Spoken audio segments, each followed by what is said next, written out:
Hello, good morning everyone. We are from Group 11, consists of Alpha, Maria, and Niken. Now, we will explain about assessing grammar. The first one is why testing grammar. According to Cambridge Dictionary, grammar is the study of the use rules, how words change their form and combine with other words to make sentences. Why testing grammar? Because it is important to assess students' grammatical system of the language they are learning. It helps students to master the nature of grammar they use, how to write correctly, and how to express themselves in a correct way. If there were not grammar teaching or grammar, there would be only body language, pictures, some demonstrations, sounds, and etc. And the next one is writing specification. For achievement, tests were teaching objectives or the syllabus list, the grammatically structures to be taught, specification of content should be quite straightforward. When there is no such listing, it becomes necessary to infer from textbooks and other teaching materials what structures are being taught. Specification for a placement test will normally include all of the structures identified in this way, as well as perhaps those structures the command of which is taken for granted in even the lowest classes. And the next one is sampling. This will reflect an attempt to give the test content validity by selecting widely from the structures specified. It should also take account of what are regarded for one reason or another as the most important structures. It should not deliberately concentrate on the structures that happen to be easiest to test. And the next one will be explained by Niken. Hello, I am Niken and I'm going to continue the explanation. Well, this is writing items. Have you ever heard about it, my friends? If you are going to assess grammar using the techniques that will be explained later, you have to know about writing items. Writing items is important because your text or question to be written in grammatically correct and use natural language. Why should it be correct? Because grammar underlies the ability to use language to express meaning. Sometimes, if your grammar is jumbled, it can lead into miscommunication or misinformation. Then, why should it be natural? Well, I don't know the definition, but let's take a look on the examples. The first example is, please read the questions carefully and answer the questions. And it become, please read and answer the questions carefully. We can learn from the first example that repetition makes the sentence unnatural or rigid.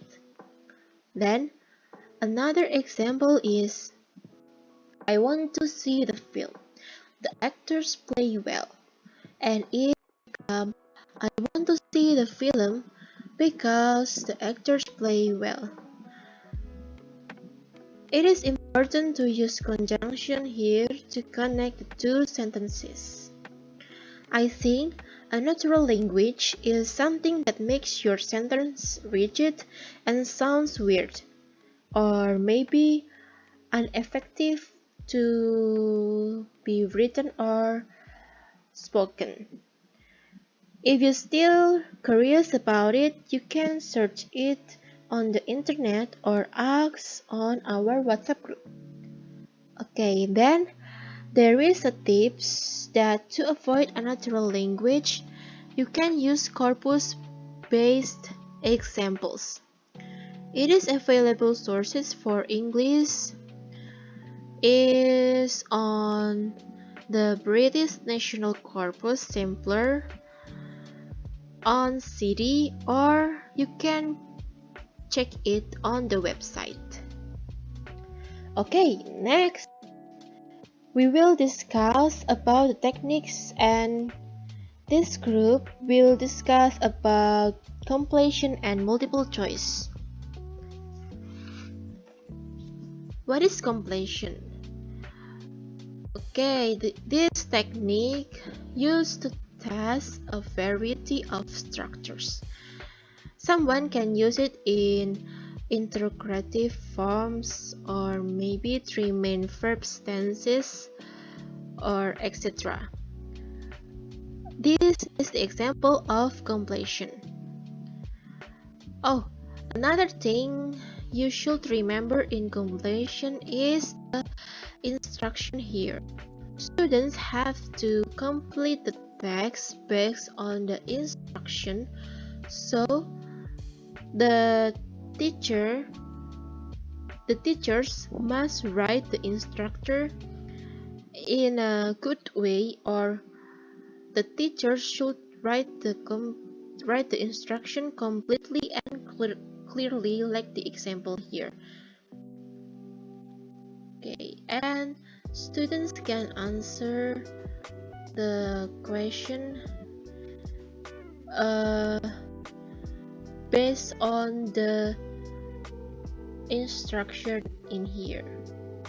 Okay, the next slide will be explained by Alpha.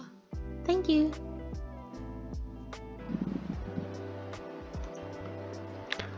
In other side, we have multiple choice to assess grammar.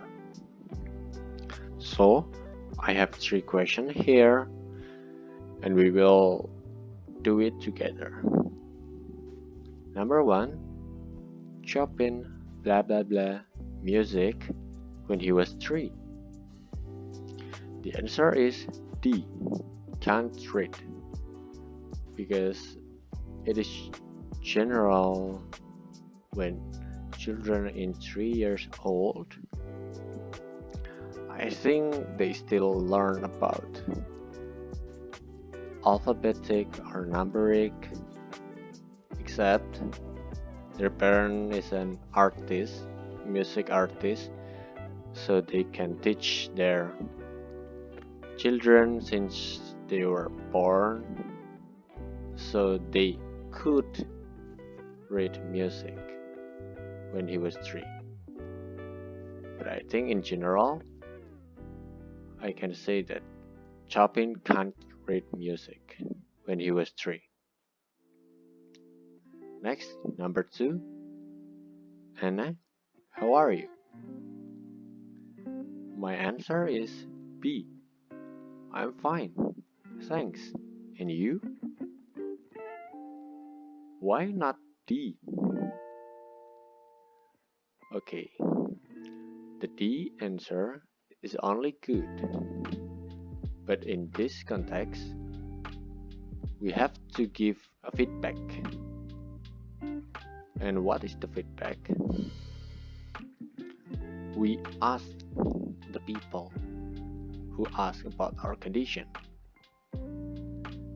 So when the people ask us, how are you? We have to ask their condition. I'm fine, thanks.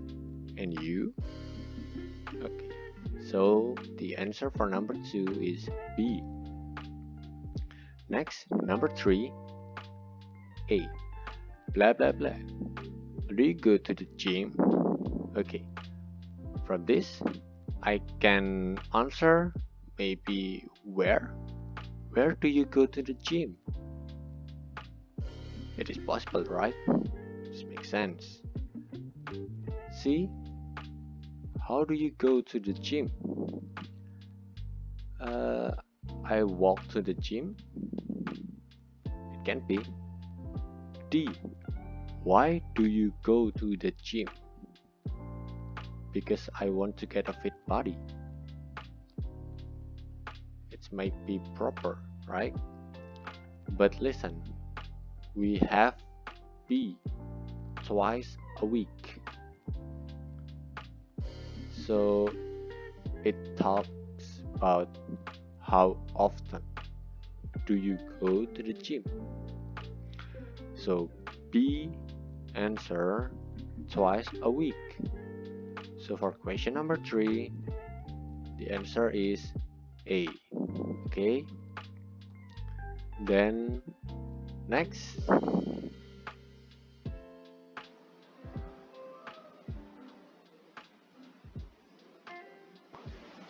There are many reasons for being careful about using multiple choice. First, is a technique that only recognition knowledge. The person who can identify that correct response in the item above may not be able to produce the correct form when speaking or writing. Scores that we get from multiple choice is not represent our real knowledge. I mean in another aspect like speaking or writing. Then the second is guessing may have a considerable but unknowable effect on test scores. A student who don't understand about the material will be choose the best answer or guessing, or we can say tautology, which answer is proper in the sentence, so we choose that. So the final score isn't real, students get score. So the final score isn't real. Students only get the score from their lucky, not from their own knowledge. The third is cheating. Multiple choice are very easy to cheat. You know what I mean? Guess you're a student too, right? I know you're easy to cheat when the question is about multiple choice. Scoring production grammar test. There are 5 points. So number 1, you should clear. You should clear what you want to test. An example, you want to test about past tense. So when your student do a bad grammar sentence or structure, nothing should be deducted for non-grammatical errors because your focus is on past tense. Okay, so number 1 and 2 is related. Next to number 3, if you want to test 2 points, an example, degree of comparison past tense. So you just focus on that 2 points, but make sure the point are clear and you already explained to your student. And the last is to ensure scoring is valid and reliable. Careful preparation of the scoring key is necessary. It means when you already have the question, already made the question, you have to